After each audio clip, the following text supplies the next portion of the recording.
Hola Cupcakers, bienvenidos un viernes más al canal. Hoy vamos a hacer una tarta de yogur y moras con un diseño interior de cebras muy chulo.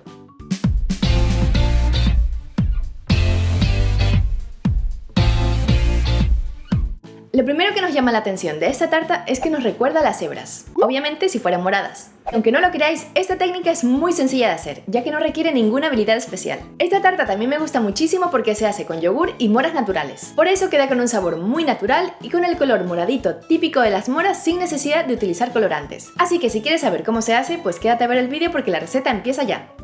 Para hacer la base necesitamos galletas tipo María y mantequilla sin sal. Y para la tarta necesitamos yogur natural, preferiblemente sin azúcar, moras, agua fría, grenetina o gelatina en polvo sin sabor, azúcar blanco normal y nata para montar, también conocida como crema de leche o crema para batir con un mínimo de 35% de materia grasa.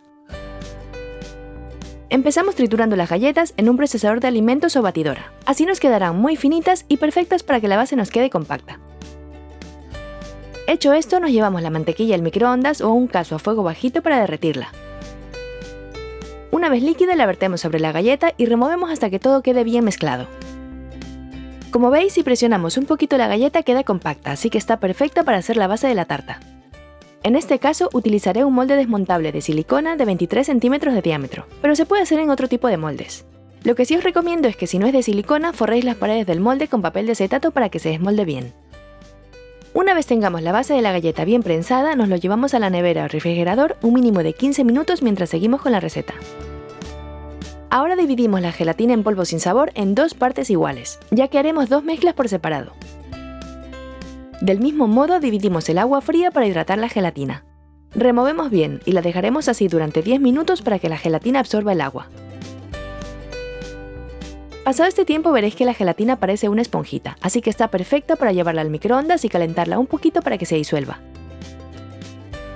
Cuando ambas gelatinas estén totalmente líquidas, en otro bol ponemos la nata o crema para batir muy fría y la batimos a velocidad alta durante 2 minutos.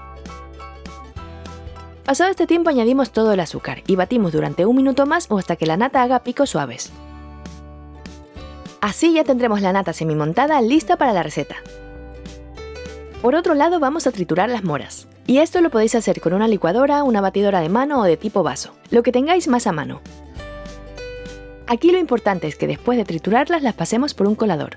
Esto lo hacemos para que las semillas de la mora no queden en la tarta. Aunque es cierto que personalmente a mí no me importa dejar las pepitas, ya que cuando me como las moras también me como las semillas. Pero para que el diseño de esta tarta quede más bonito es mucho mejor no añadirlas.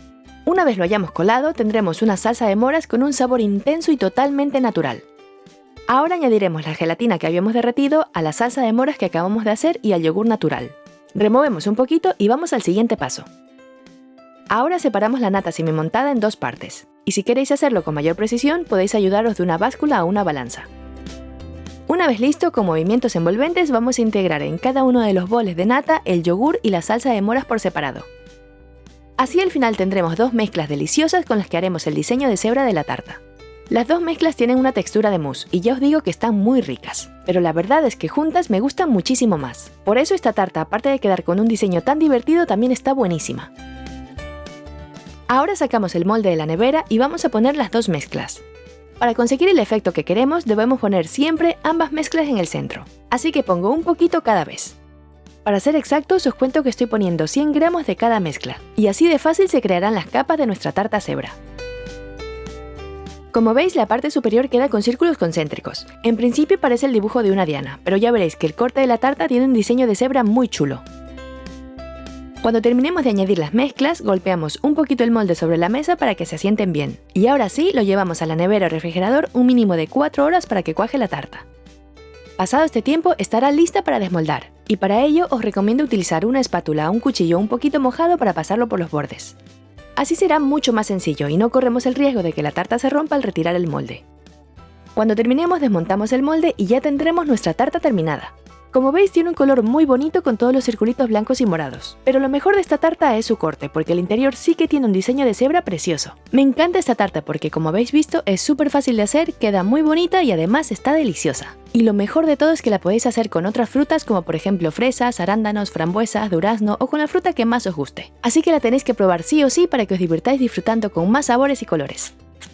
Y ahora vamos a ver a los cupcakers que entran en el Salón de la Fama de hoy. Si queréis entrar, ya sabéis, etiquetadme en vuestras fotos de Twitter, Instagram o Facebook mostrándome vuestras creaciones. Marce nos muestra su tarta Carlota de frutos rojos, perfecta para este verano. Araceli ha hecho el delicioso cheesecake de Reese's, otra opción buenísima para los días de calor. Soraya ha horneado el cheesecake con remolinos de frambuesa, como ella dice, para los antojos. Gisela nos muestra uno de mis cupcakes preferidos, el de dulce de leche y coco. Y por último, Iracema nos manda la foto de la tarta fría de yogur y frutas, que se ve riquísima. Muchísimas gracias a todos por hacer mis recetas y que sepáis que ya estáis en mi Salón de la Fama. No olvidéis suscribiros al canal y darle un super like a este vídeo. Nos vemos el martes con una nueva receta. ¡Hasta pronto, cupcakers!